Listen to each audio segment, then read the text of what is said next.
So today our topic is basically diabetes in pregnancy. We'll be covering a quick revision of diabetes. Along with that, we will be discussing two important talks, that is diabetic ketoacidosis and insulin pump. Please, if you feel that you're not able to understand anything, please feel free to ask me or stop me at any point of time. All right, so let's begin. So today, just before Okay. So just before starting, now today we'll be discussing. Every one of all of us know how to solve SBS in single best answers that we have been solving in all of our free sessions everywhere in the books as well, and even for our FCPS, all the exams till now we have been giving, we have been solving that. But the major issue that we are facing as a candidate or as an exam student, which I was even facing, was the EMQs. So for today, I'll be discussing with you that how to solve. This is just a one example that I will be giving, that how should we focus on solving the EMQs. So today, let's see. This is the EMQ here, and the topic is diabetes in pregnancy. However, in the exam, you will not be given. None of the topic will be mentioned that this EMQ is from this topic. So let's not. So let's not see the options. The options will not be visible to you. The options are present, but first of all, we will have a look at the questions and then we will go back to the options that are available to us. So, is anyone here volunteer for me to read the first question with me today? Please, can I have someone with me to read the. 27-year-old lady is 26 weeks pregnant. May I know your name, please, and then we can start with. Okay, it's Jagrati. Yeah, all right, thank you, Jagrati, for that. So let's start. 27-year-old lady is 26 weeks pregnant in her second pregnancy. In her first pregnancy, she had C-section due to failure to progress. Baby weight was 4 kg. Today, her OGTT is done with FBS 7.2 and 2R sugar is 10.8 millimole. Mm-hmm. Yes. Shall I read second question as well? No. Yeah, just so now I'm going to turn back to the options that are in front of us, and then we are going to first discuss each of the questions. We'll be discussing one by one. So can you tell me, by reading these questions, what are the important points that you can highlight from reading just this question? In the previous baby, she had baby was 4 kg, so big size baby. That is macrosomia, right? Macrosomia, yeah. And now her OGTT was done because of big size baby in the previous pregnancy. So FB fasting is 7.2 and 2R value is 10.8. So is it a normal? Is it no? Is it high? It's high. Yeah. So can you tell me the normal values? What should be the fasting one? Fasting should be 5.3. Fasting should be 5.6. Yes, 5.6 or more. Or if it is done after 2 hours, then it should be 7.8. 7. Yes, exactly, very right. So in this question, what we can see, the important points are that she is second. She is not a primary gravida. She is a second gravida, and her baby weight is 4 kg as well. And the OGTT was done, which shows that her fasting is 7.2 and 2. So usually, if a patient comes, so what comes in your mind after reading this scenario? Like if her sugar levels are high, what should we, as a treatment, what should we start for this lady? Insulin. Insulin? Yes. And why insulin? Fasting is more than 7. Yes, definitely, exactly, very right. Fasting is more than 7. So let's go back to the previous slide and see which of the options you think is correct now. You have almost A to K options, almost 10 or more than 10 options. Yes. Insulin administration. Yes, insulin administration is the option. Should be done for this lady. Insulin should be given to her in pregnancy. Okay? Okay. This we need to understand in the question, that what is the highlight points basically that we need to understand. Okay, so are you clear? Yes. Yeah. Shall we move to the next question, or is anyone having any questions for this one? Yes. May I answer this question? Yes, please. I'm Dr. Paras. Question number 2. A non-insulin-dependent diabetic patient attend the clinic for follow-up and is found to have inadequate glucose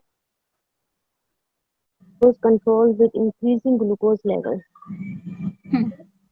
Yes, Paris. So, what are the important points that you can understand by reading this question? Just A non-insulin dependent, she is pre-gestation, known case of diabetes Mhm. and attend antenatal screening for follow-up and have inadequate glucose control with increasing glucose level. Very. Uh, uh, so I think So I'll just go back to the options and just tell me. Yeah, yeah. All right. Just tell me the options. What can you think of it he first? increase the insulin dose for the She control needs of an increased insulin dose. Yes, very important. Yes, it is increase very. insulin dose Yeah. for the control of Glycoside HP should be done. And why do we need to increase the insulin dose? because her glucose level is not controlled. Exactly. Very right, Paris. Exactly. Very right. You are. Thank you. Thank you. So am I clear, or you want me to explain it further, or can we move ahead with the next question? Should I read the question? Yes, please. Who is this Dr. with Zaid. us? All right. Thank you, Dr. Zay. Please go ahead with the question. A woman with diet control GDM is seen in antenatal cleaning at 33 weeks gestation, but her symphysis fundal height is 37 centimeters. Her blood sugar level over last 2 weeks have been progressively increasing in spite of good diet restriction. Hmm. As her blood sugar is not controlled for the last 2 weeks, Hmm. and in She's spite of drinking milk. diet restriction, I think she needs medicine like oral hypoglycemic Insulin. or Insulin. insulin. I think insulin. She should be insulin in her pregnancy. Insulin. Yes. Why not the medicines or oral Because hypoglycemic this drugs? Height of fundus is more. polyhydramnios is there. Its Macrosomic. symphysiofundal height is more. More Yes. That is 7 showing. That is indicating that she is having polyhydramnios. Maybe polyhydramnios insulin is because complicated. diabetes is a complication of diabetes is polyhydramnios. Okay, this is very important point that she is 30. So now let's go to the options, and now I want you to select the option for me, please. Yeah. Yes, she needs insulin A. administration. Yes, exactly. Very, very true. That A. insulin administration should be done for this lady as she is having GDM, which is uncontrolled over diet, and her symphysiofundal height is raised. Although she is 33 weeks, but her symphysiofundal height is 37 centimeter. Thank you, Dr. Zabe. Am I clear to everyone? Shall we move to the next question? Can I ask one question? Yes, Yes, please, sure. Yeah, this is Dr. Sona. I just want to ask that if there is polyhydramnios with the uncontrolled gestational diabetes, so we will leave the polyhydramnios as it is by the time the sugar will be normal. So polyhydramnios will be normal, or we have to do something for the polyhydramnios. Yes, definitely. If this patient comes into my clinic, I will be very worried for her that she may be having macrosomia, polyhydramnios. But the options that you can see over here, like if the options that we have here is insulin administration, decrease or increase the dose of insulin, dietary advice, glycosylated hemoglobin, GTD, RBS, FBS, induction of labor either at 38 weeks or term, or none of the above options. So we don't have the options like that we can terminate the pregnancy for her. If there would have been an option for me, like do delivery at 33 weeks, then definitely my option will be this, considering the risk factor in her. Am I clear for you? Like you are telling me, as far as we will vigilant monitoring, as well as we will control the diabetes with the insulin, and by the time comes to, we will deliver the induction. So what time induction? Ideally induction, because she's having complications, we should be assessing this patient basically. But as we in this scenario, we don't have the options given. So Okay. that is the reason So far, so basically. in the question, whatever they ask, we have to answer that, right? Yes, definitely. If We will she would have been in my clinic or in your clinic, then definitely we're doing treating something both, for but yeah, simultaneously exactly. They we are will be only treating. exactly. If they are asking in the question one thing, so we have to be sharp enough that we have to answer for that only, Yes, not lose. exactly, very right. That is why it is very important in the EMQs to first read the question and then go back to the options in the reverse direction. In the reverse direction, we always do solve EMQs in such a way. First read the question and then go back to the options, because options are always there at the top. And when you see the options at a first glance, you will see 12 to 15 options even, and you will be confused. So that is why the good idea, even when I was giving my exam, I used to follow the same technique that I'm discussing with you all today. Okay, thank Am you. I clear? Thank you Yeah, so much. sure. Yeah, thank you. So who is there with us to do the next question? I will read the next question. All right. Is that okay with you? Yeah, sure. Please continue. Oh, okay. 30-year-old lady had a stillbirth in previous pregnancy. Has been diagnosed with diabetes. She is currently on oral hypoglycemic drugs with good glycemic control and attends for pre-pregnancy counseling. What is the appropriate next step? So first of all, tell me the important points that you can highlight from this reading the question. First of all, age, and then stillbirth of previous pregnancy, and diabetes, and now currently an oral hypoglycemic and good glycemic control.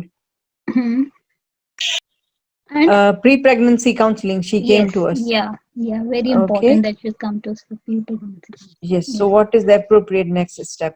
So now we will see again the options. Yes, but what you can think, what comes in your mind just after reading the question? Yes, I want to do GTT or HbA1c. Yes, let's go back to the option and choose from there. HbA1c. Yes, that is glycosylated hemoglobin. HbA1c. Yes, definitely. It is very important indicator for the glycemic control in the pre-pregnancy time. And depending on that result, we will allow the woman either to get either to start planning for getting pregnancy. And is it okay if I can ask you one more question? Yeah, okay, no problem. Ask. Yeah. So what is the normal level at which we can allow a woman to get conceived? HbA1c. Yes. In the must be less than 5.4 millimole per mole. Yes, very right. Who is this with us? Dr. Salma. All right. Thank you, Dr. And Salma. So nice of 5.7%. you. And if the HbA1c is above the level, then we will not allow the woman to get pregnant. So what is that level of HbA1c? 84 millimole per mole or 10%. Yes, 10%. 10% and 86. 86. Okay, one more question I would like to ask here. Yes, that please why do. not pre-pregnancy? Why not we are going with the GTT? Why HbA1c? I know HbA1c will tell us the previous control, but if we ask for the GTT at this pre-pregnancy, so this will not give us the right clue? She is GTT a will tell you what. non-diabetic patient. Okay. GTT will tell you what in the now, as she's not pregnant.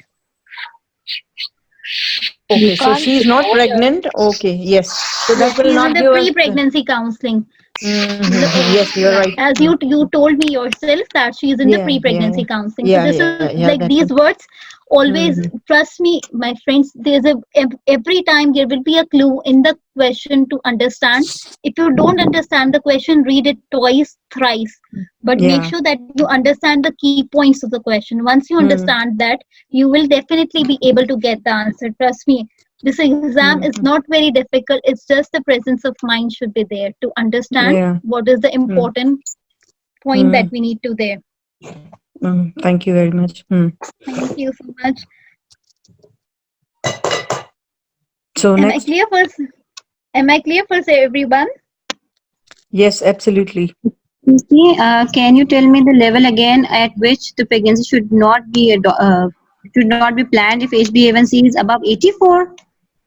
That's If 10. it yes, if I'll repeat this point, I will. If the HbA1c is below 48 millimoles or 6.5%, a woman is allowed to get pregnant.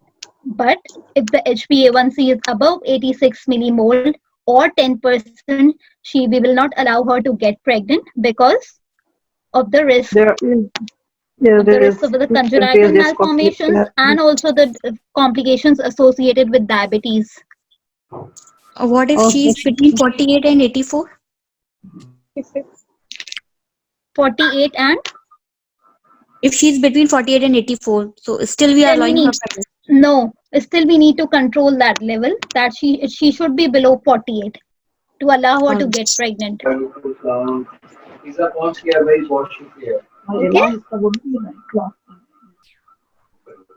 Okay, thank you everyone. So let's move to the discussion now. I hope I have just explained you just a one glance of solving how to solve the EMQs. But in our further sessions, I'll definitely be taking only EMQs with me and few of the just SPA questions to make you more understand of the EMQs idea, how to solve them, how to understand the key points, extract the key points from it. Okay. Yes, please. Yeah. Okay. So now let's move. So just really quickly revising that diabetes, already we have discussed the diabetes topic, but today we'll be just quickly revising it. So basically diabetes itself is divided into type 1, type 2 and the gestational diabetes. Am I right? So, Yes. so in the incidence of diabetes mellitus, can anyone tell me? 5%. 5%? 5%? Yes, 2 to 5%. Very right. And what is the incidence of GDM? It's 87.5%. Yes, exactly. Very true. So nice, so good of you. And for the type 1 diabetes? It's 7 point something. 5%. 7.5. Yes, 7.5%. Very right. Thank you so much. And for type 2 diabetes, the incidence is It's 5%. 5%. Yes, very true. So now coming to the preconception period, we already discussed that the HbA1c level should be monitored and it should be below 48 to allow the woman to get pregnant. And if it is above 86 millimoles or 10%, we will not allow the woman to get pregnant. And in the preconception period, along with that, we also need to monitor her HbA1c level because it will give about idea about the previous 3 months status of her. Okay, and also along with that, we need to check her medications, what medications she is. If she is using any AC inhibitors, angiotensin receptor blocker, statins, they should be discontinued because they will cause. There's a risk of causing congenital anomalies in the baby. That is why we need to review the medications. Okay. And is anyone here to answer my question? In the preconception period, we are doing the retinal assessment. If it is done in the preconception period, shall we do it in the conception period when the woman is Yes. pregnant? Yes, if 16 weeks. more than 3 months. Yes, if more than 3 months. And at what gestational age should be done? 6 weeks. At booking. And At booking, then If there is any problem, then 16 weeks and then 28 weeks. Yes, very right, exactly. So you all are learning and been enjoying with us. Okay. So now, and in terms of renal assessment, what levels should be there in the preconception period that we should be referring a patient to the nephrologist?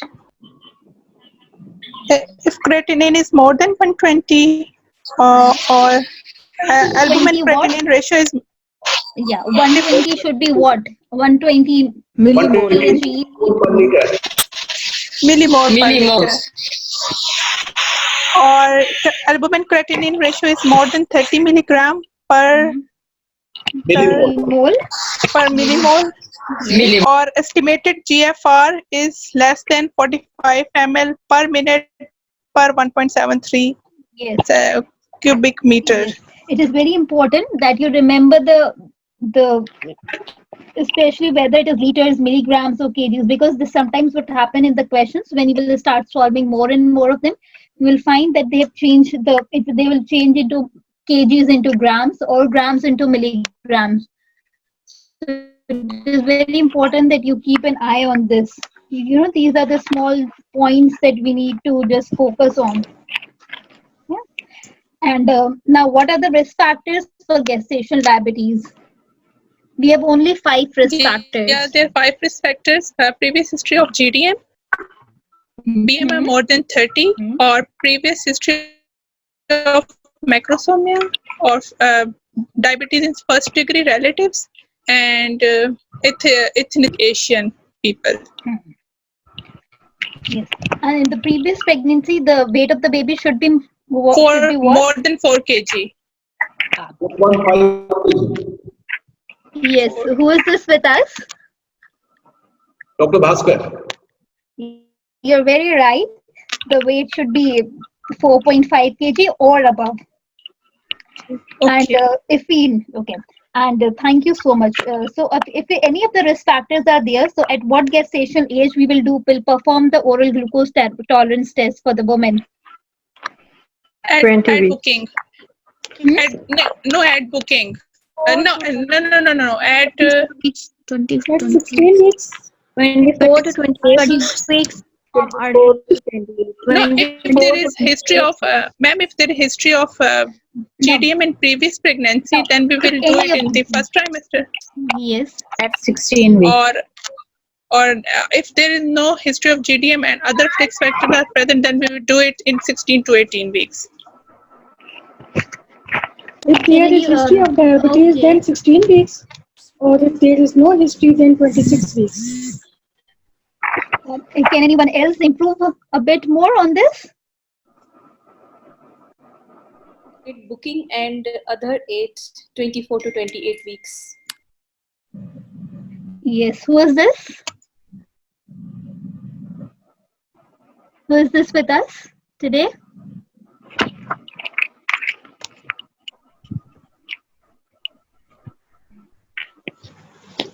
Yes.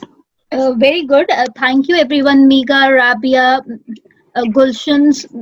We have all the participants, if they've answered it very correctly, that if any of the risk factors there, it should be done. OGTT should be performed at 24 to 28 weeks. But if patient has history of previous GDM in the pregnancy, then it should be done at booking and repeated again at 24 to 28. 28 weeks. Yes, exactly. Very true. And what are the values for diagnosing GDM? GDM fasting more than 5.6 and 2 hours more than 7.8 millimole per liter. Okay, a little bit improvement on it, please. I'm very bad with. No, it's really very good. I really appreciate that you told us very good points, that it should be like fasting should be more than 5.6 millimole per liter and 2 hours should be more than 7.8 millimole per liter. Yes, thank you to diagnose so much. Gestational diabetes. Yes, to diagnose gestational diabetes, I'll just be correcting a little bit of it. If the fasting should be 5.6 or more than 5.6. It is very important to remember this. 5, 6, 7, 8. Make it easy. 5, 6, 7, 8. Let's learn it again and revise it again together. Fasting 5, 6 or above, and towards 7, 8 or more. 7.8 millimoles or above. Okay. Okay. And what should be the level of fasting and 1 hour or 2 hour glucose if she is planning to get pregnant? Or even in pregnancy, the level should be controlled at this. In pregnancy, the fasting should be 5.3 millimole per liter, and 1 hour should be 7.8 millimole per liter, and 2 hours should be 6.4 millimole per liter.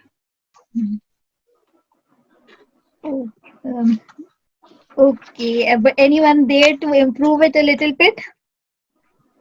It should be 5.7, between 5.7 to 6.4. It should range.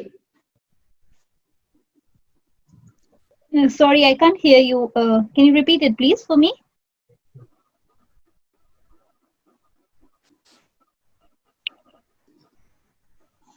Okay, I'll just repeat it. You were very right.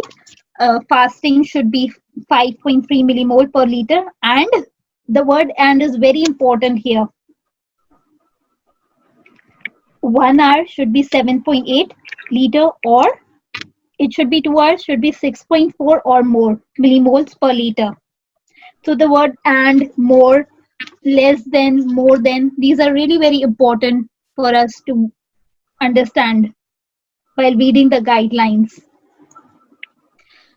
Thank you, Twinkle. Thank you, Miga, Gulshan, Aska, for everyone for answering correct. Yeah. And now, if the woman is pregnant and if her fasting is between 6 to 6.9 with complications, so what drug should be started for her? Insulin. And if it is 7 or more? Insulin. But if it is less than 7 and there is no any complication? And then diet Oral plus oral hypoglycemic, metformin. First, diet and exercise. Who is this? Paras, Dr. Paras. Yes, Paras. Very right. If it is below 7, diet and exercise only. But if it is 6 to 6.9 with complications, insulin. 7 or more than 7, then insulin will be given to her. Thank you. You have been learning very well with all of us. You know, that's really very highly appreciated for all your efforts. Okay, so now we are talking once the patient gets pregnant. So her retinal assessment, as you all said, will be done at booking. If retinopathy is present, it will be done at 16 to 20 weeks and then again repeated at 28 weeks. But if the woman is pregnant and she is having renal assessment during pregnancy, so what should be the levels of creatinine, albumin creatinine ratio once she is pregnant? It should be below 120 millimole per liter. Yes, creatinine.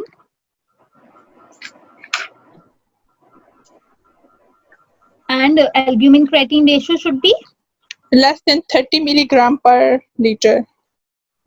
30 milligram per. And total protein excretion is 0.5 gram per day.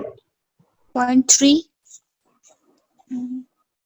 Yes, you all are very right, but just a little bit of adjustment I'll make.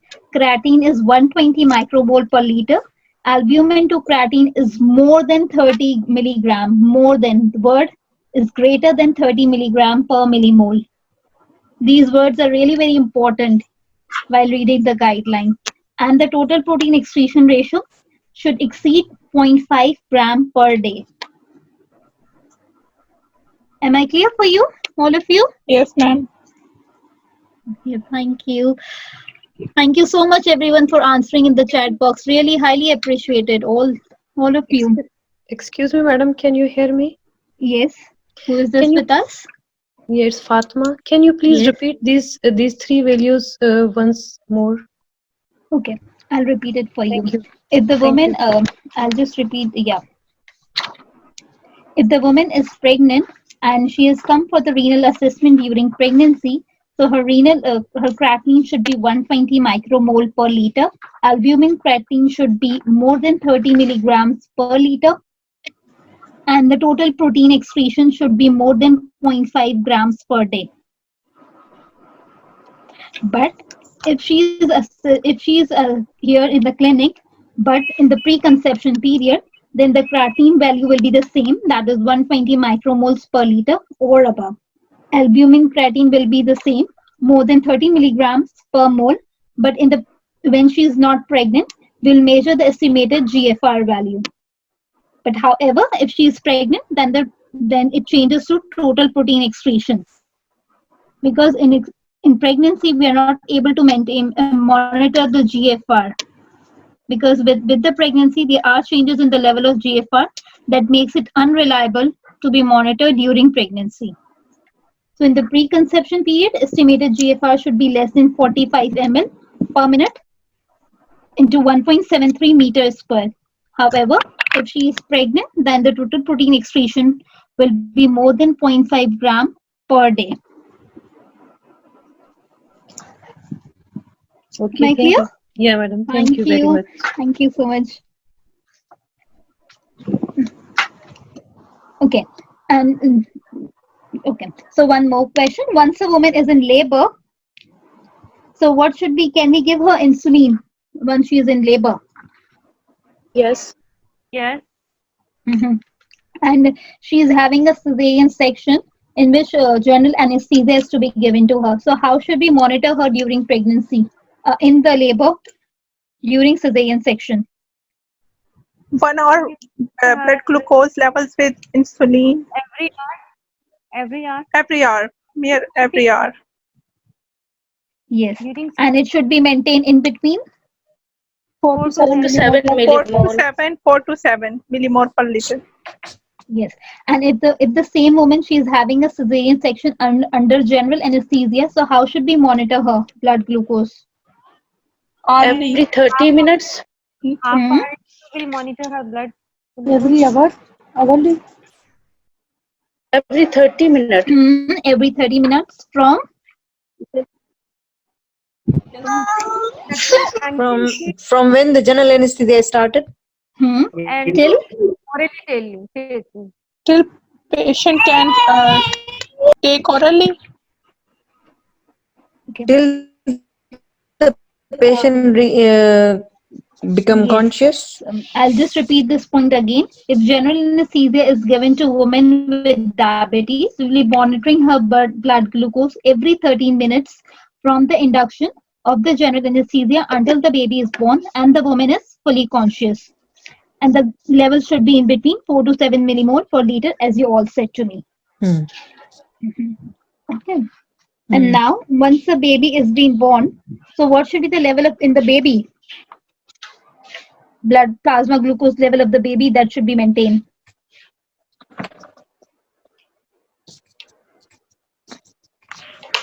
It should be 2 millimole. 2 millimole, ma'am. Yes, it should be 2 millimoles. It should be per 2 liter. millimole per liter. Yes, exactly. Very right. It should be more than 2 millimoles. And after the delivery, if the woman fasts, now how would we assess the woman after the delivery? That whether she has type 2 diabetes or she is at risk of diabetes. So in terms of fasting blood glucose, can anyone tell me what are the values in the postnatal period? Can anyone? Please, I want some volunteer to answer me a question. Just a general discussion is going on. Even if you answer wrong, no worries. fasting should be below 7 millimole. Any other? Fasting should be below 6.5. Just a little bit of improvement is. Ma'am, if fasting is less than 6 millimole per liter, and then she is she has moderate risk of. Right? Yes. Am I correct, ma'am? And Yes, you if are right. if it's 6 to 6.9 millimole per liter, she is at high risk Exactly. of diabetes mellitus. Hmm. And if it's 7 millimole per liter, then she has type 2 diabetes. Yes, exactly. Very right. Can I repeat? Yes. Who is this? What us? Yes, please repeat. Neelam. This is Neelam. Yes, Neelam, please. Postnatal, it should be, if it is 7, then sorry, if it should be less than 6, and we should counsel the patient there is less risk of developing type 2 diabetes, charge नहीं था आप and we charge नहीं should करने देता advise मुझे her charge about नहीं करने her देता मुझे अब मैं ऐसे lifestyle. बैठी हुई हूँ अब मैं कमर And कर if it is between 6 to 6.9, there is high risk of becoming type 2 diabetes, and it is more than 7, she should needs to be further investigation. Yes. Just I'll correct you one on one. 7 or more than 7, then she will have type 2 diabetes. Sorry, please again, can you repeat? Yeah, I'll repeat the values. If the fast in the postnatal period, if the fasting blood sugar is less than 6, then she is at moderate risk of having type 2 diabetes. However, if the fasting blood glucose is between 6 to 6.9, she is at high risk of having type 2 diabetes mellitus. And if the fasting is 7 millimole per liter or more than 7, she has type 2 diabetes. Just we need to do a confirmatory test, a diagnostic test to confirm that she has diabetes. Am I clear to all of you? Yes, ma'am. Thank you so much. Now, can anyone tell me the values of HbA1c? Ma'am, can I? Yes, sure, please. Yeah, if HbA1c is less than 39 millimole, then she has moderate risk of diabetes mellitus. And if it's between 39 to 47 millimole, then she is at high risk of diabetes mellitus. And if she is equal to 47 or more than 47, then she has type 2 diabetes mellitus. Am I correct? Yes, you are partially correct and partially. Okay. Okay, I'll just repeat it once again. Okay. That Okay. HbA1c level, if it is less than 39, moderate risk of type 2 diabetes, that you very correctly said. And between 39 to 47, she has high risk of having 47. type 2 diabetes. Yeah. And 48 or more than 48. 48. Okay. Okay. 40, yeah, Oh. that's just a minor correction that we. Okay. Okay. So it was just a quick revision for the diabetes in pregnancy. So I'll not be going through these slides again. So because we've already discussed these important points that were important to be highlighted. So I'll just be going on now to the diabetic ketoacidosis. There's a talk on diabetic ketoacidosis. This is really very important talk. Is there any question from anyone, or shall I move ahead with discussing diabetic ketoacidosis now? Yes, ma'am. We should discuss. Yeah, thank you very much for appreciating that. Okay, so basically diabetic ketoacidosis in pregnancy is a serious complication that poses several challenges with respect to the diagnosis, management, and the prevention as well. Now, how does diabetic ketoacidosis develop, or the pathophysiology that we all should know? What happens that there's relative or insulin deficiency. As the insulin gets lower in our body, so there's an increase in the hormone levels of the stress hormones, specifically cortisol, glucagon, growth hormone, and the catecholamines. Because when these all four hormone rises, which causes lipolysis, breakdown of proteins, and also breakdown of glycogen. Because of that, there is increase in the glucose level in our body. And once the glucose level rises in the body, it is taken up by our peripheral tissues. And once glucose goes in, so that is why it causes diabetic ketoacidosis. And what happens with the lipolysis, when there's a breakdown of fat, so it produces fatty acids, which goes into the liver. And once it goes into the liver, it starts into the process of ketones formation, leading to ketoacidosis. So it's just a very it's just a very small mechanism of action. I'll be repeating it again for you. There's deficiency of insulin, relative or absolute deficiency of insulin, which causes increase in the stress levels of the stress hormone, that is cortisol, glucagon, growth hormone, and catecholamine. Because of that, it causes breakdown of fat, proteins, and also breakdown of glycogen. All these they together combine and causes hyperglycemia, that is raised blood glucose in the body. So when the glucose level rises, so our cells are not able, or our tissues are not able to take the excessive amount of glucose. And also when the fat breakdowns, it causes formation of fatty acids. And when this fatty acid goes to the liver, it forms ketone bodies. That is why we are having ketoacidosis. Okay. So now what are the physiological reasons for diabetic ketoacidosis in pregnancy? So pregnancy itself is a state of respiratory alkalosis, and it is also associated with a drop in bicarbonate levels. This impairs the buffering capacity and renders the pregnant woman more prone to develop diabetic ketoacidosis. So it is very important. Once you go through the question books that we are having, there was a question, there was a SPA that pregnancy is a state of, it causes what type of metabolic disturbance? So it causes respiratory alkalosis. And this was taken from this TOG. The reference was from this TOG. And along with that, there is relative insulin resistance in pregnancy, along with the enhanced lipolysis and elevated free fatty acids to form the base for diabetic ketoacidosis in pregnancy. And with pregnancy, there are changes in the hormone levels of lactogen, progesterone, cortisol, which also affects the insulin sensitivity. These are the physiological changes that happens in pregnancy in a patient with diabetic ketoacidosis.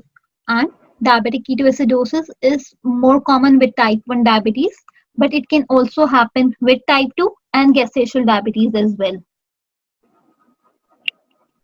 Am I clear for you, all of you? Or do you want me to repeat anything for you? Yes, all clear. Right. Thank you for acknowledging.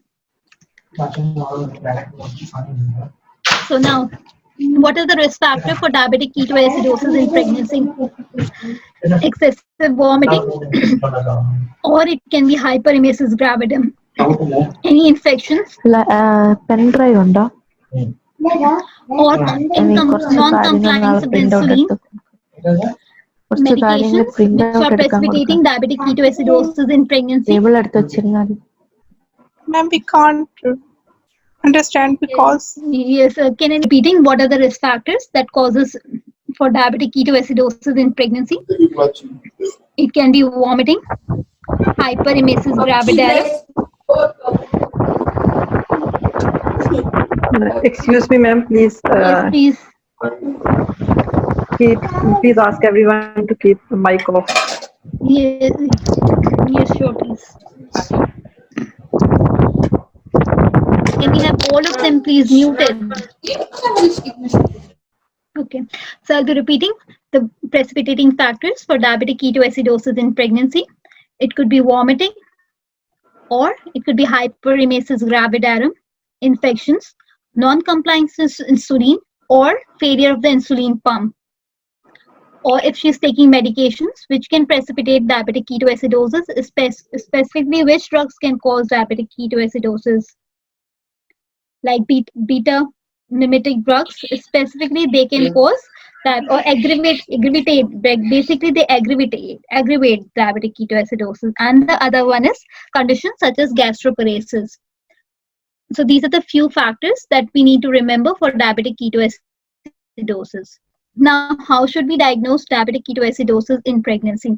So first of all, we should know the signs, symptoms, and then we should know what are the investigations, and then the management.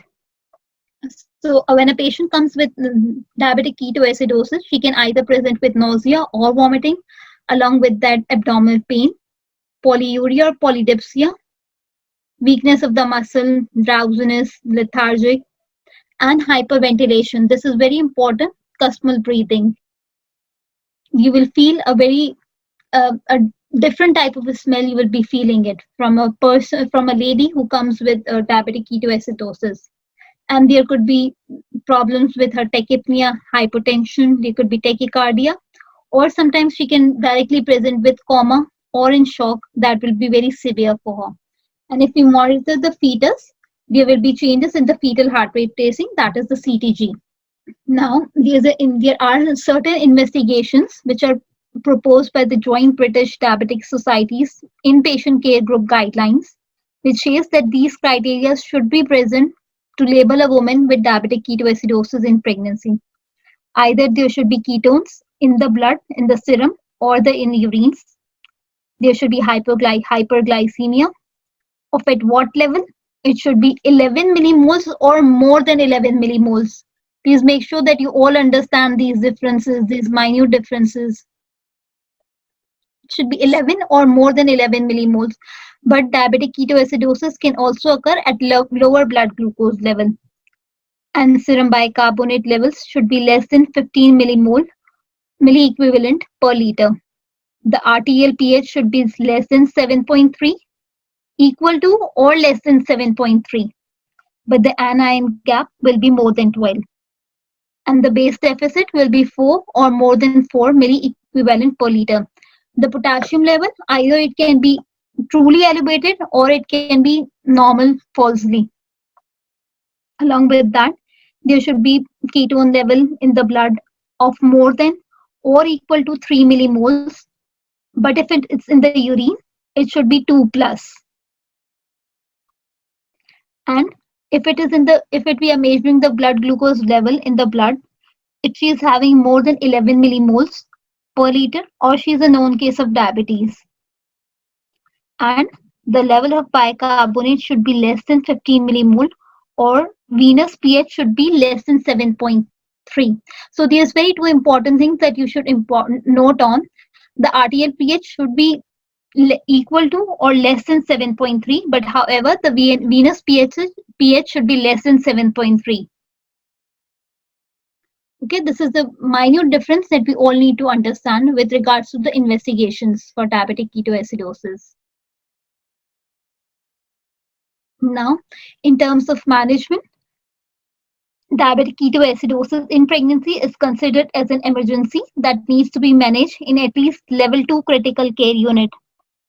Can anyone tell me, is there any other condition that needs to be managed in level 2 critical unit that we have discussed in our sessions before?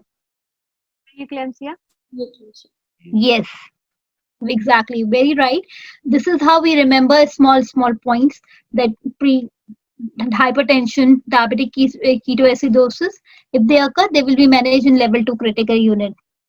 Now, when a patient comes with diabetic ketoacidosis, there are 7 points that we need to highlight in the management plan.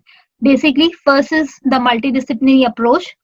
The second is IV fluid therapy, insulin therapy, the correction of electrolytes, evaluation for the need of bicarbonate, identification and treatment of any precipitating factors, and maternal and fetal response. How does a woman and the baby fetus responses to diabetic ketoacidosis? So I'll be discussing one by one each with you.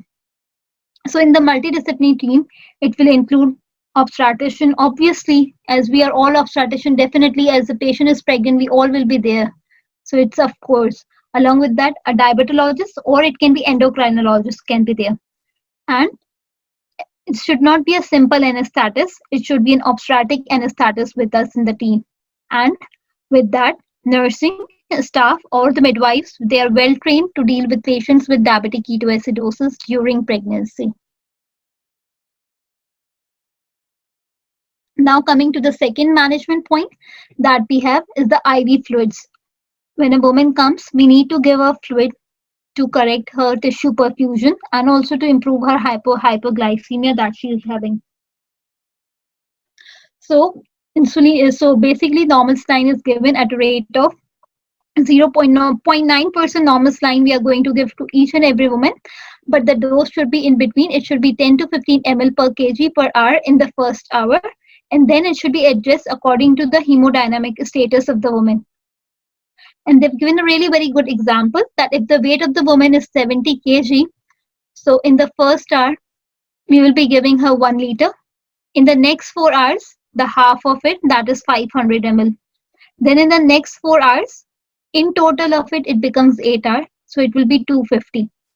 And then again, then continue the infusion of normal saline at a rate of 150 ml per hour. But once, when the blood glucose falls below 14 millimole or 250 milligram per deciliter, so at that point of time, we need to add dextrose, that is 10%, which should be given at a dose of 125 ml per hour to the ongoing saline, that is the normal saline that is going on. To add, also along with that, we need to give her dextrose, that is 10%. But now, it is very important that why are we giving her IV fluids? We can just give her directly dextrose, or we can give her any other fluid. Why only like normal saline? So it tells us, the talk articles also tells us about this, that it improves the tissue perfusion, decreases the level of the stress hormones, that is catecholamine, growth hormones, cortisol, and it will also cause hemodilution, which in turn will lower the hyperglycemia and increase the response to the insulin therapy.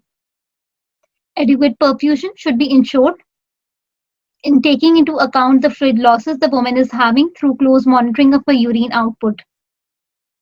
Even if a woman is pregnant, can anyone tell me what is the norm? If the woman is catheterized, so what should be the minimum level of urine output that we should expect? If the patient is well 40 hydrated. ml per 30 ml per hour, 30 ml per hour. 30 ml per hour. 25 ml per hour.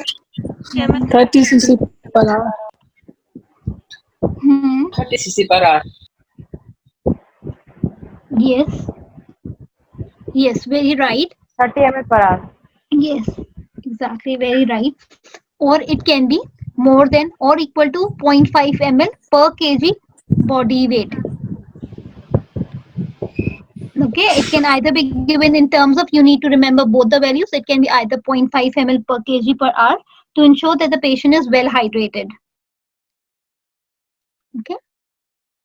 So now in the management, we have discussed 2 points, that is the multidisciplinary approach and the IV fluid therapy. Now comes the insulin, that how to give patient insulin when she is diabetic ketoacidosis. So with the insulin, they will be together, we will be discussing with the replacement of the potassium.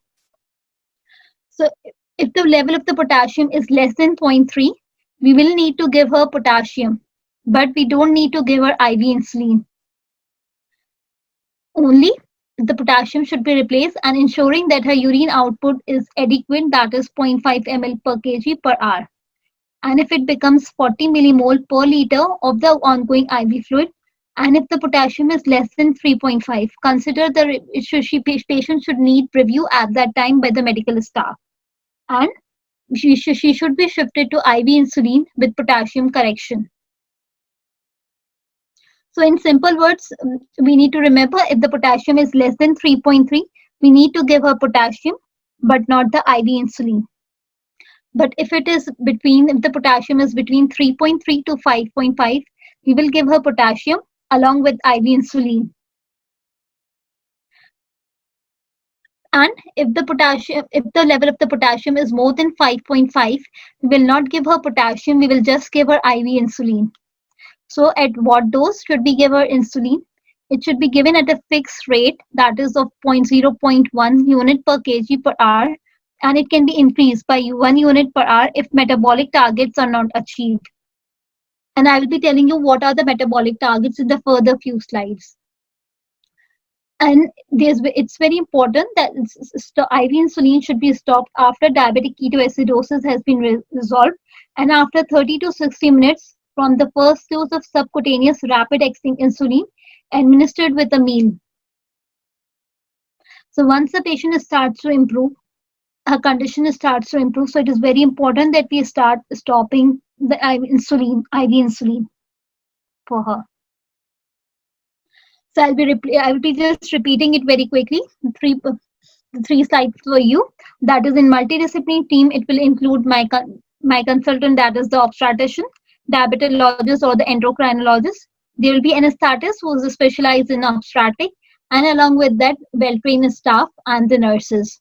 In terms of fluid therapy, we will be giving her normal saline 0.9%. But if the blood glucose falls below 14 millimole or 250 milligrams, we need to add dextrose 10%.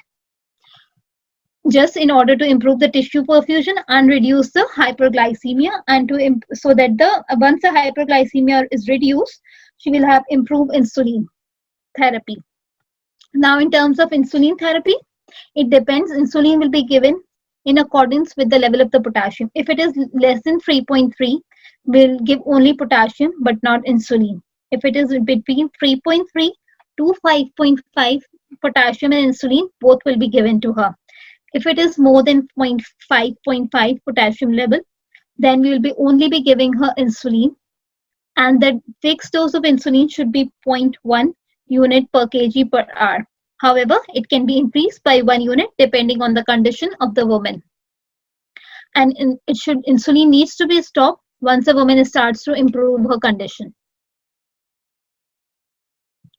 Now, it is very important that if the serum potassium is low until it is corrected to more than or equal to 3.3 millimole, because insulin pushes the potassium into the intercellular spaces, which aggravates the existing hypokalemia and will precipitate the cardiac arrhythmias.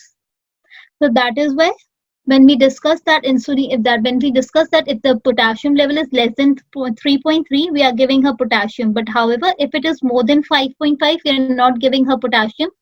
Why? This reason we have just already read, because it will increase the risk of having cardiac arrhythmias. And in terms of insulin, IV, we can get either regular insulin or rapid-acting insulin can be given to both of, but we usually prefer to give regular insulin because it is really very cost-effective. That is why we prefer to give regular insulin apart from we prefer to give regular insulin apart from that of rapid-acting.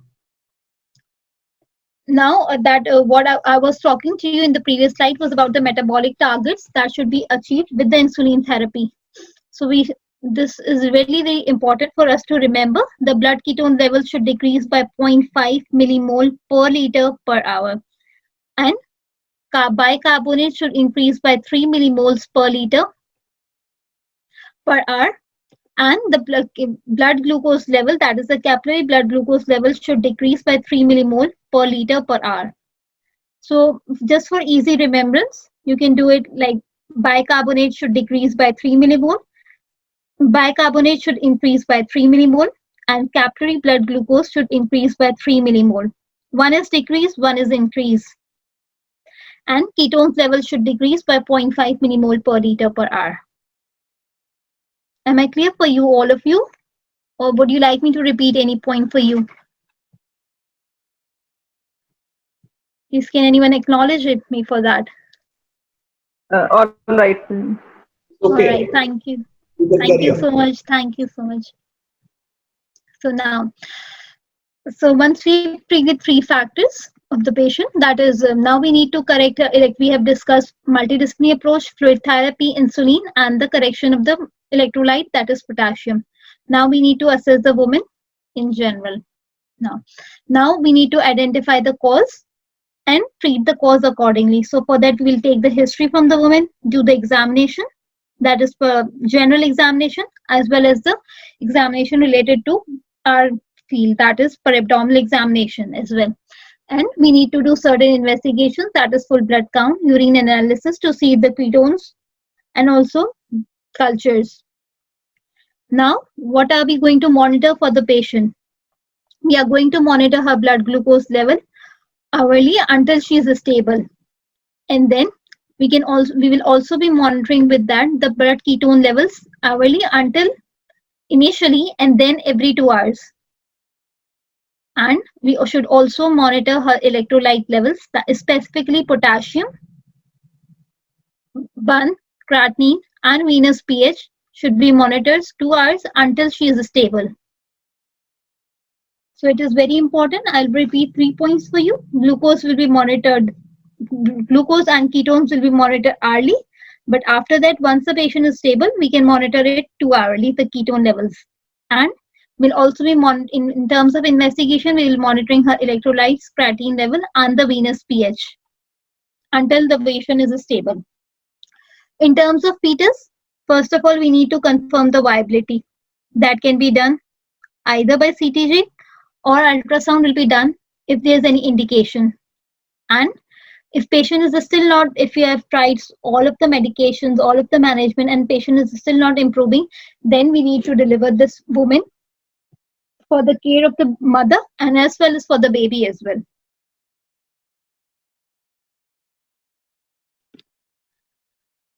Now, there was very important point in the talk that wide phosphate replacement should only be done when the level of the phosphate is less than 0.3 millimole per liter, that is 1 milligram per deciliter, because the patient will then develop cardiac impairment or there can be respiratory depression. That is why.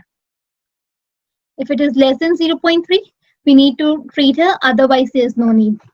Now, in terms of bicarbonate, usually it is not recommended as there is no evidence of a beneficial effect with it, and it may be harmful to the patient and the fetus as well. But the bicarbonate level can be reliably used to evaluate the treatment response in the first 6 hours of management, because we are aggressively hydrating the woman with 0.9 normal saline, which could lead to hyperchloremic acidosis associated with normal anion gap, which tends to lead to lower bicarbonate level.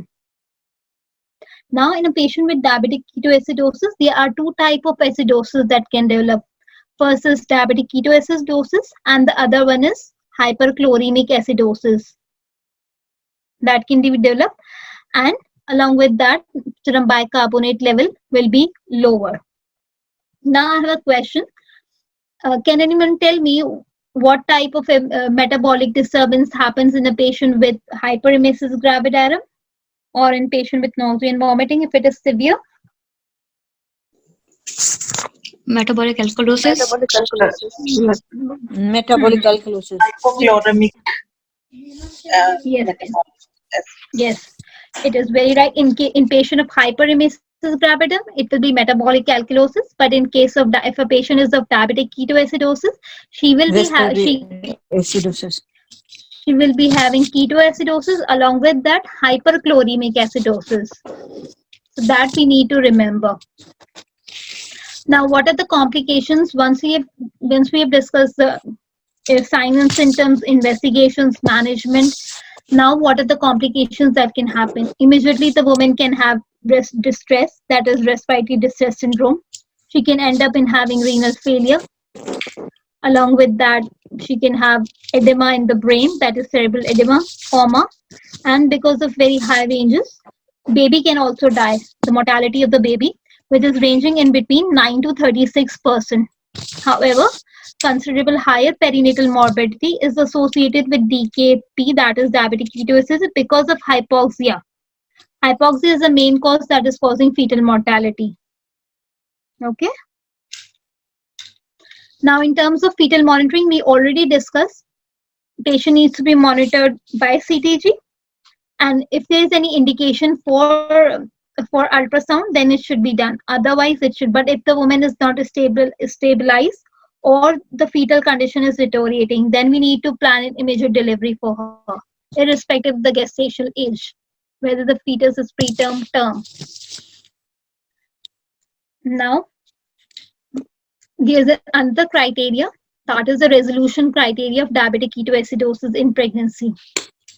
Once you will be opening these books like Andrew Caesar, P. Singer, all these 2 books, they have the question of these. There's a chart on that on metabolic target. There's a question SPA from metabolic targets, and there's a question from resolution of diabetic ketoacidosis in pregnancy. So how would we define that patient has recovered if she is meeting the following criteria? That is, the ketone level is less than 0.6, pH is more than 7.3, and the bicarbonate is more than 15 millimole per liter in the first 6 hours. But after that, bicarbonate level is not a reliable indicator. And And anion gap should be normalized. It should be less than or equal to 12 milliequivalent per liter to ensure that the patient has recovered from diabetic ketoacidosis in pregnancy. So one is the metabolic targets and the other one is the resolution criteria. That should be, you should mug up these two criterias basically, because there are SPAs on these questions from the books that I just mentioned now. Excuse me, I have one question. Yes, please. Yeah, as you said that after the correction of the this ketoacidosis, when we revise all the labs, how much it will be the ketone bodies? Ketone should be less than 0.6 millimole. Why it should not be negative? By negative, you mean? Like when we are doing for any pregnant patient, we are seeing if ketone positive, we are asking like this is a dehydration or this is going to be site for the dehydration and infection. So Yes. we are so Yes, your that question is really very valid. I'll answer. I'll definitely tell you. If the ketone level is +1 or more than +1, then we call it as dehydration, or we start thinking in terms of diabetes. But it's just if diabetic ketoacidosis, it is just less than 1. That is 0.6, only 0.6 millimole. yeah. So it should be less than 0.6. Yeah. Yes, it should be less than 0.6. Okay. Thank you. Thank you so much. And now there's another type of diabetic ketoacidosis, that is normoglycemic or euglycemic diabetic ketoacidosis, which is a very rare situation where the patient presents with either a normal or below normal rather than high blood glucose level with diabetic ketoacidosis. This can affect patient with type 1, type 2 or gestational diabetes.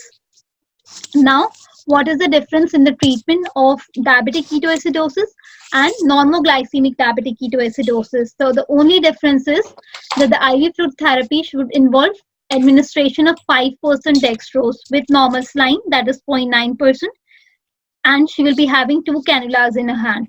From one, she will be having normal saline, and the other one, she will be having 5% dextrose. Because in order, we need to avoid hypoglycemia, which is caused by the insulin administration that is we are giving to her, which is necessary to stop the production of ketoacidosis. Please, everyone, mute your mics. It is really grateful to all of you for that.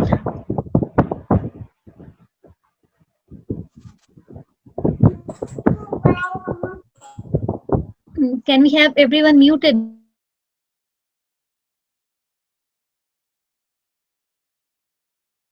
Diabetic ketoacidosis in pregnancy, and there is normoglycemic or euglycemic diabetic ketoacidosis in pregnancy. If it is diabetic ketoacidosis in pregnancy, she will be given 0.9 normal saline. If needed, she will be given 10% of dextrose.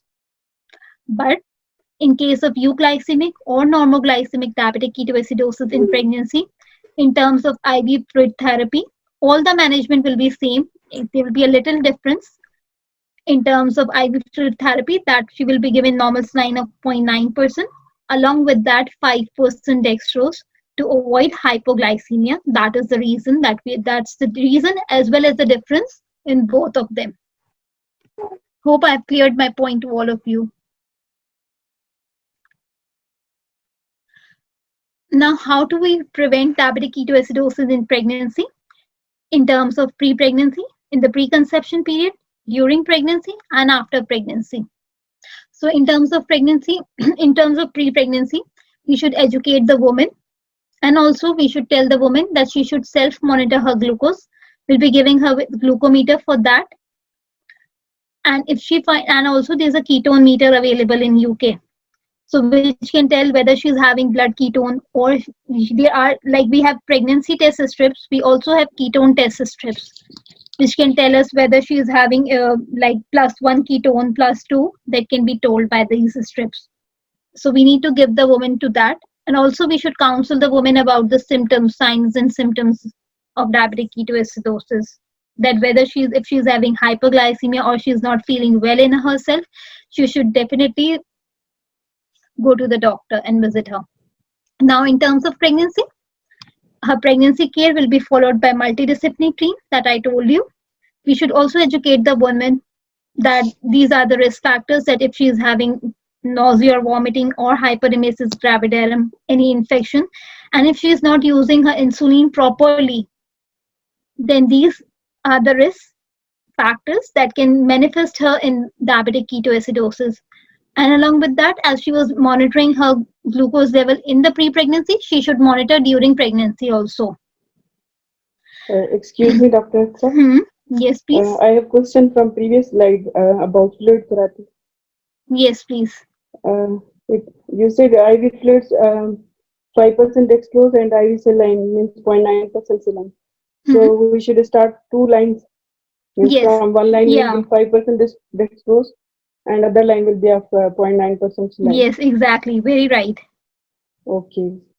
Okay. Okay. Just for the reason that we need to, yeah, thank you. So just for the reason we are giving 2 separate lines to avoid hypoglycemia. 2 cannulas in hand just to avoid hypoglycemia. That's the reason. Okay. Thank you. Okay. So if a woman is pregnant and she needs corticosteroids because she is delivering preterm, either due to any of the reason, so it's very important to know that her insulin dose should be gradually adjusted. How it should be adjusted? By increasing the insulin dose by 25 to 40%. The insulin dose should increase by 25 to 40%.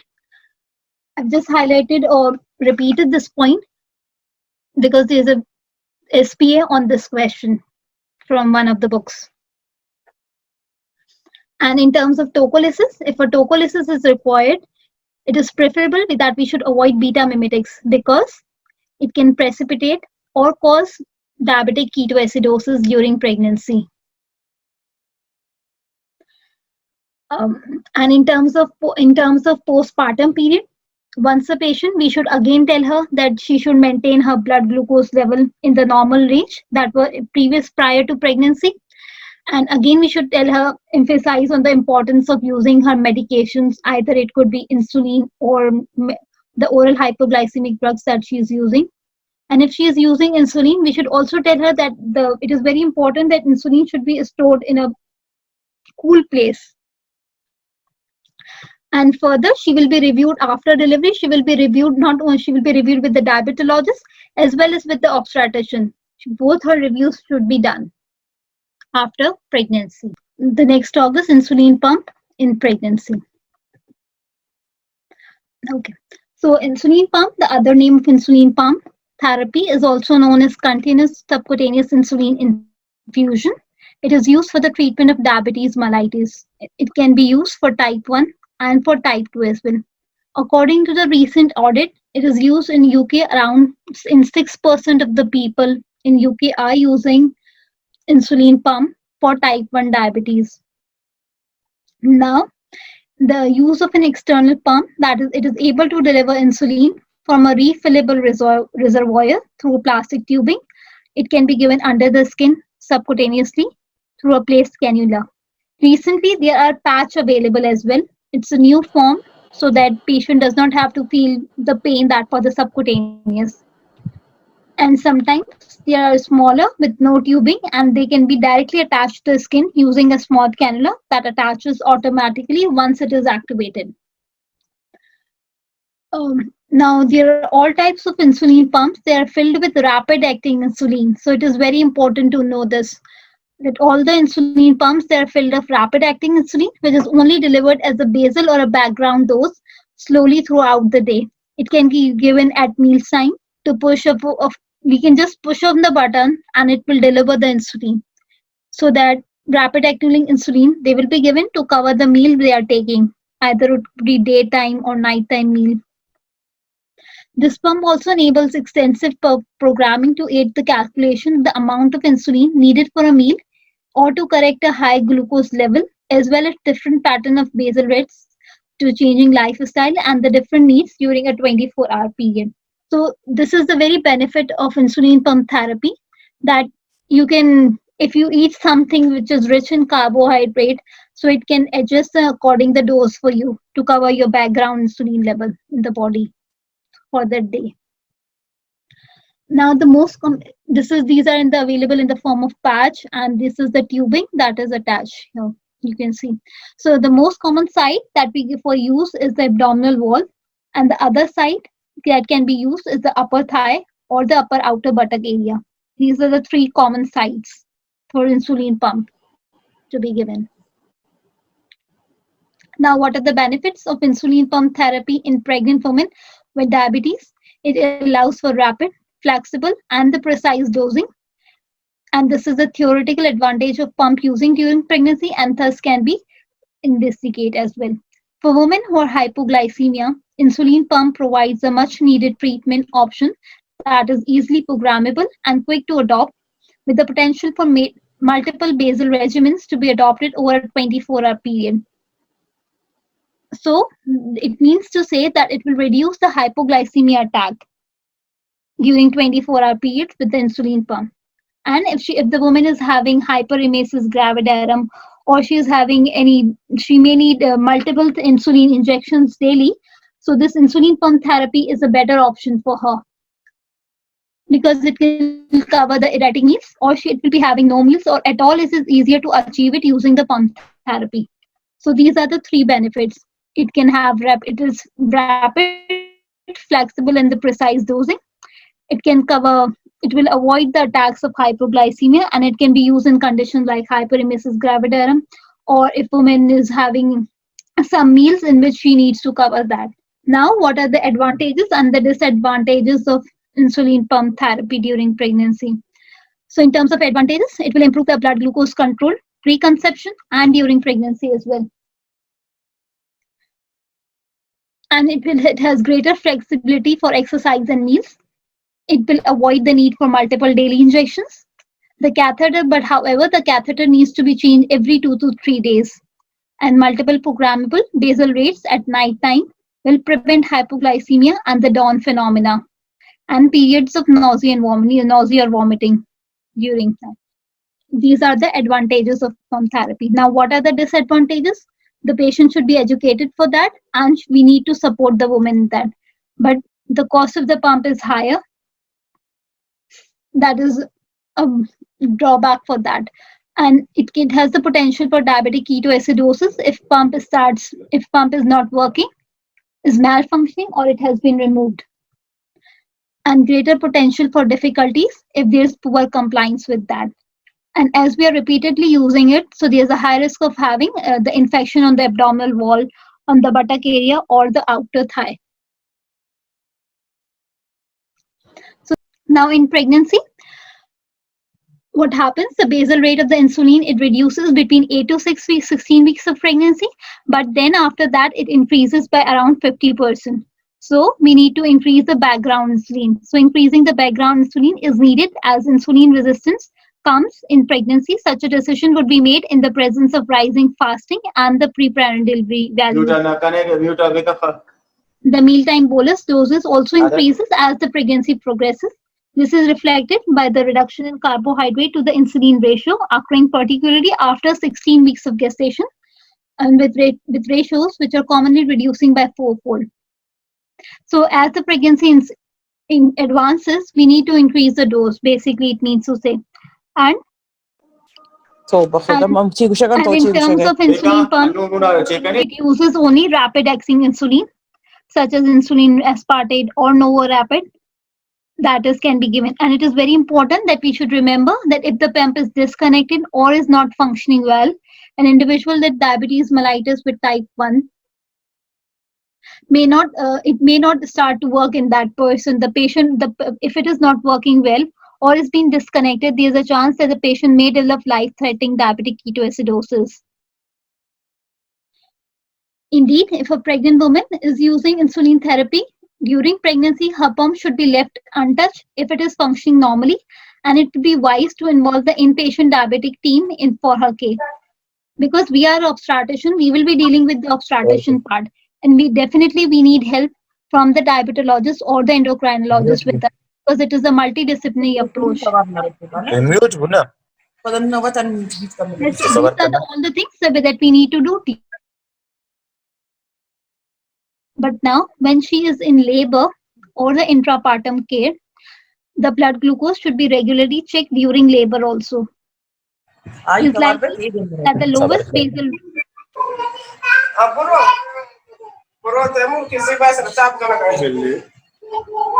it is likely that the lowest basal Excuse rate me, ma'am, please. yes please yes Please please make this background noise all right reduced. okay yes definitely will do that for you.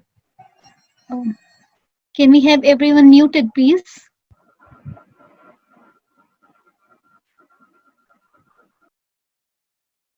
Okay, hope I'm clear now in my voice.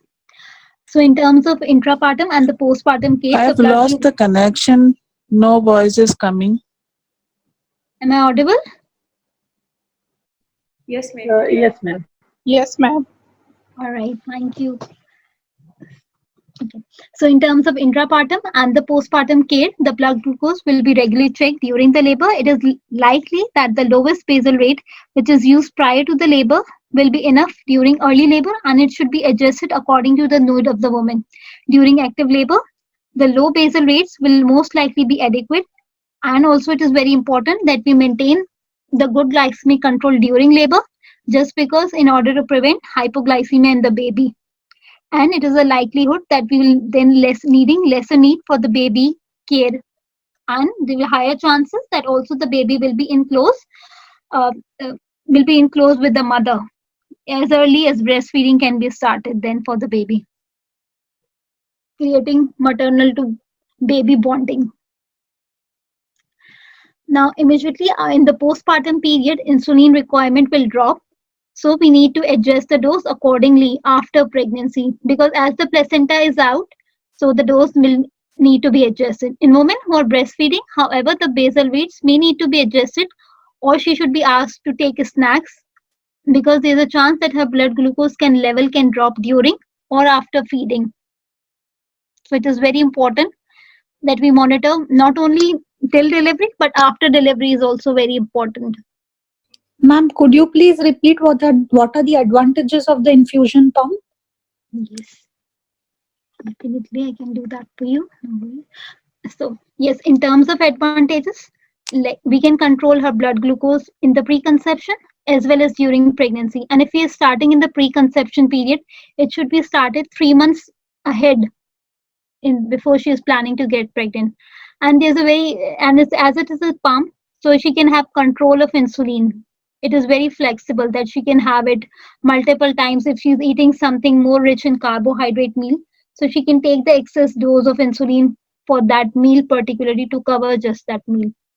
And there will be no need for having multiple daily injections, but the catheter for that needs to be changed every 2 to 3 days. And it will also avoid the nighttime glucose hypoglycemia and the periods of nausea and vomiting. Yeah. Okay, thank you very much, ma'am. Welcome here. Okay, so who is taking my first? So my first question goes for you. Okay. Can you read the question aloud for all of us, please? A diabetic patient who is about 8 weeks pregnant and doesn't take any medications came with drowsiness and disorientation.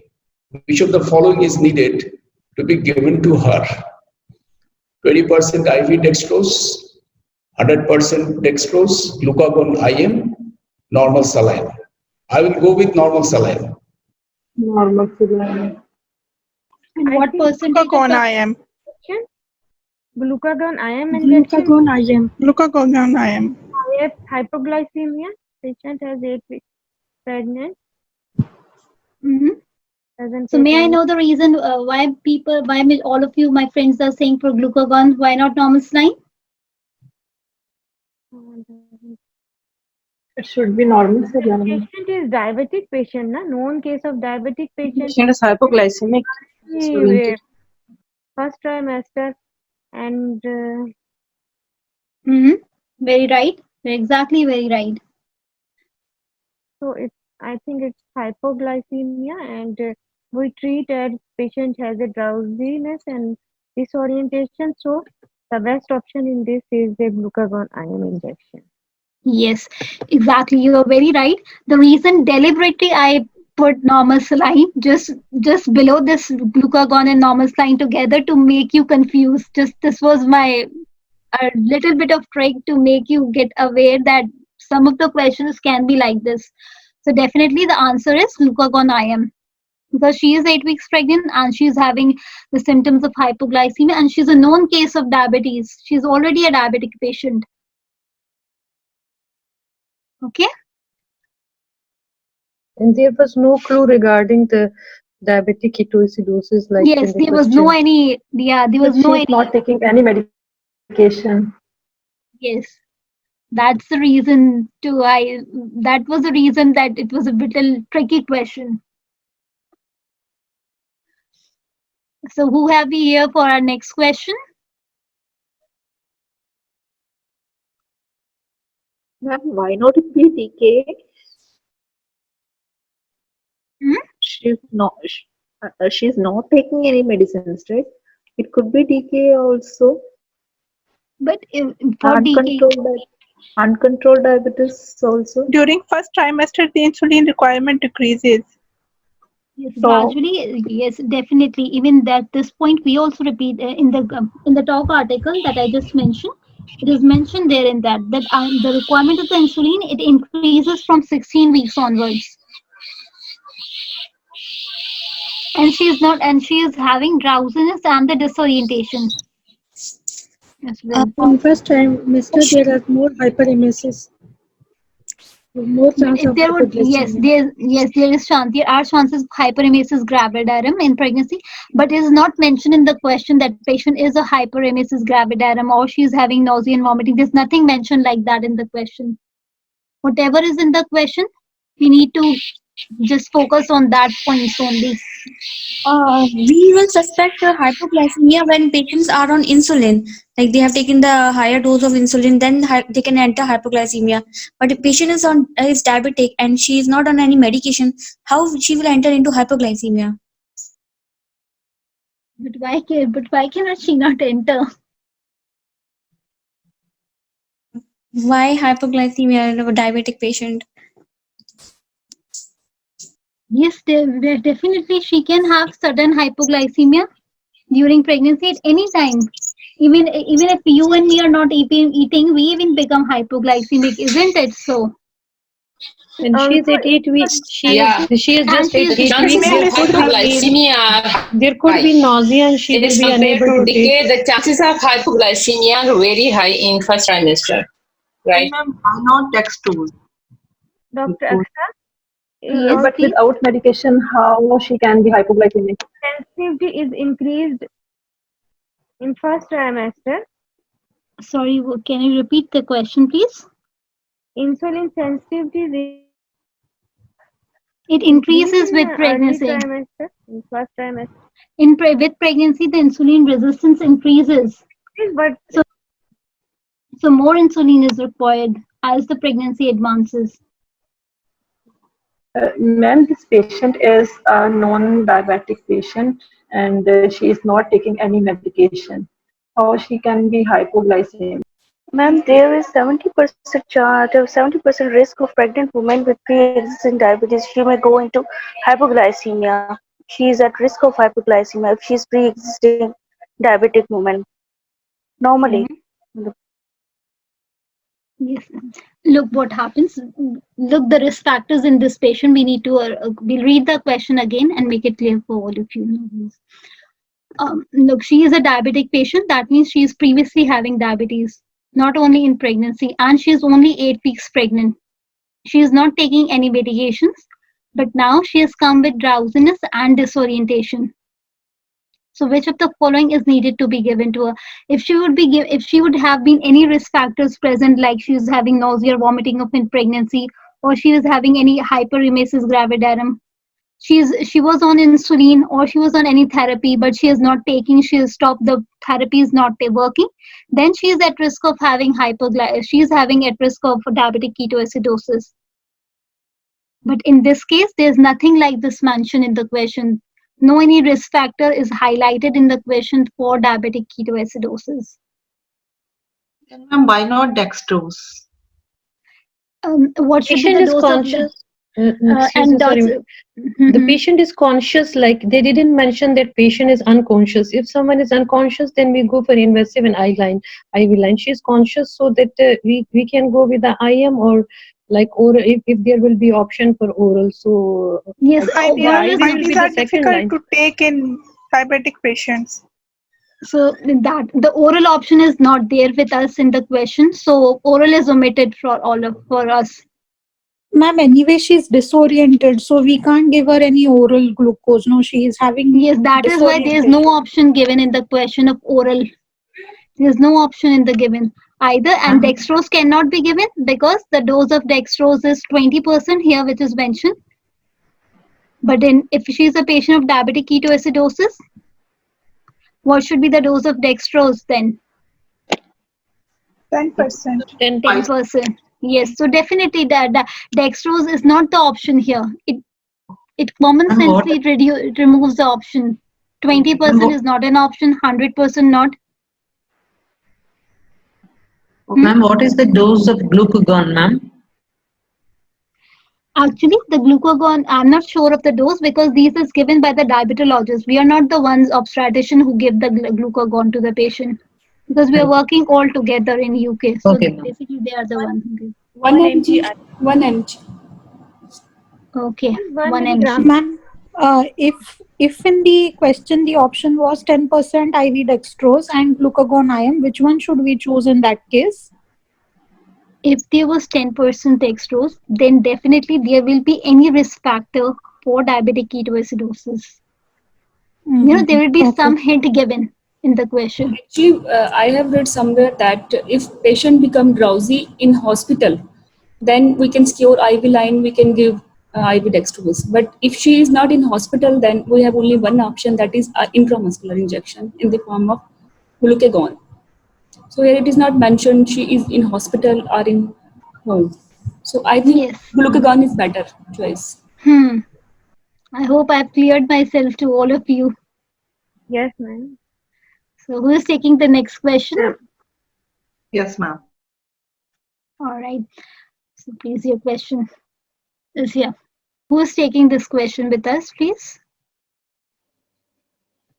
Me. All right. Okay. Can you read the question aloud for all of us? A 28-year-old woman with type 1 diabetes attends the preconception clinic and is found to be struggling to control her diabetes. Her insulin requirements are not high. A decision is taken to commence her on an insulin pump in order to get her glycemic control better before pregnancy. What would be the minimum interval from commencing the pump to her starting to try for a pregnancy? And I would go with 12 weeks. 3 months. Yes. I will go with 12 weeks, 3 months. Yes, 3 months. Definitely 3 months. This is also, I also told it before in the discussion, that is 3 months. 3 months, this is gap is there so that we are able to adjust that how much woman is able to control her glycemic control before pregnancy. Okay. So very right. It's 12 weeks, 3 months. So who is taking the next question? Okay, again me, it's 4-year-old woman with type 1 diabetes is 7 weeks pregnant in her first pregnancy. What will be an indication for placing her on an insulin pump? A, she has a high HbA1c that needs to be reduced early enough to prevent an increased risk of congenital malformations. And B, she is able to achieve adequate blood glucose control with multiple daily injections, but is experiencing occasional significant disabling hypoglycemia.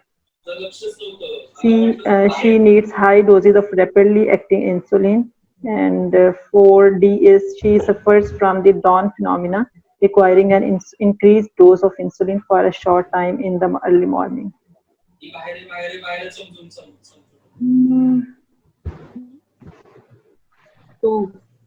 Type 1.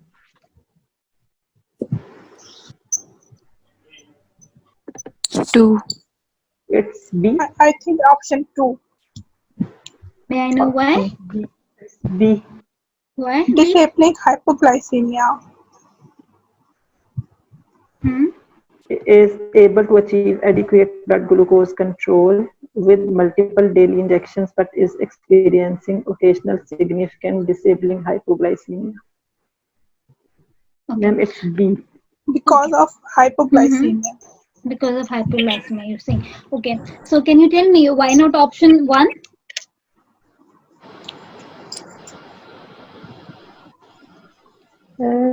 Ma'am, She's she's already 7 weeks pregnant. She's already 7 weeks pregnant. Yes. And when she will be. Yes. And the third option is she needs high doses of rapidly acting insulin. So that does not matter whether she needs high acting. This is not an indication. And the last point is she suffers from dawn phenomena, that is requiring increased insulin dose for a short time in early morning. So does it make sense to use in patients with dawn phenomena? 2 is more relaxed. It could be, but 2 is more good. Why 2 is more good? Because she is suffering from significant disabling hypoglycemia. That's more dangerous. But it says occasional significant disabling hypoglycemia. Yes, who is this? I'm Fatima. Yes, Fatma, you're very right. The words are there to confuse you. The reason I've taken just few questions to practice with you, but they're really very important, just to emphasize you on the words greater, lesser, occasional, more, excessive. You know, she is able to achieve adequate blood glucose control with multiple daily injections, but she is experiencing occasional. The word occasional makes it not a good choice. That is why we are only left with the option she suffers from dawn phenomena, that is requiring an dose of insulin for a short time in the early morning. Yeah, this number 4 seems more better as compared to the other ones. Yeah, this option 4 suits more than the other one. Yeah, that yes. If you read the question, that is there can be confusion between option 2 and option 4. But the words, that is the small, like the word occasional makes it not a best choice for this question. So the only indication for this lady is to have been using dawn phenomena. But the hypoglycemia is disabling. It could be more. It could be more, it could be less, but they've already mentioned the word occasional. You know, they've cleared it for you. But it's more dangerous, disabling hypoglycemia. But the word is occasional. We have the word that is occasional. That is making she is having very less, like occasionally she is having this hypoglycemia. Occasionally, but it's more dangerous, na? It is dangerous. I'm not saying that it's not dangerous, but it's not an indication that we should put her on insulin pump.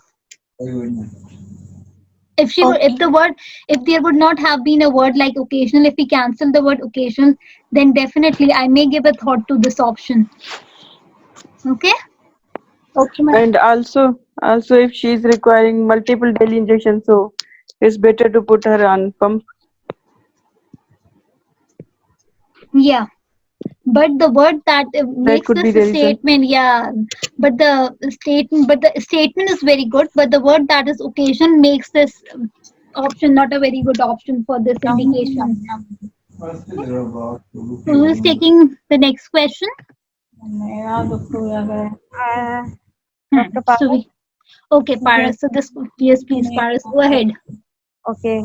The question: the person daily recovered from intractable hyperemesis discharged on taking oral diet, suspected repeating syndrome, suspected electrolyte disturbance, in which insulin shift were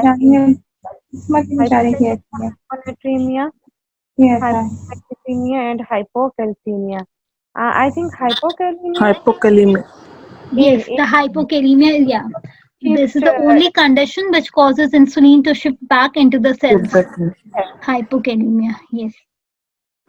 And who's going to take the last question of the day? I'll try, ma'am.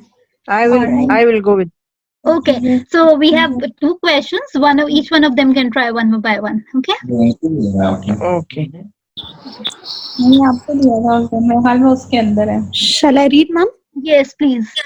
Okay. With regards to the management of diabetic ketoacidosis in pregnancy, true or false, it is recommended that fixed rate intravenous insulin infusion be stopped after normalization of blood ketones and after 1 hour from a subcutaneous rapid acting insulin injection given with a meal. This is true, ma'am. Exactly, very right. It should be stopped after the normalization of the ketone.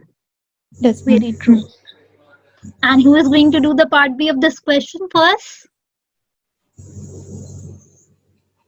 Potassium chloride less than 5.5 with the saline within. Potassium chloride should be added to the saline infusion in patient with a serum level less than 5.5 millimole per liter. False. No. No, it's true.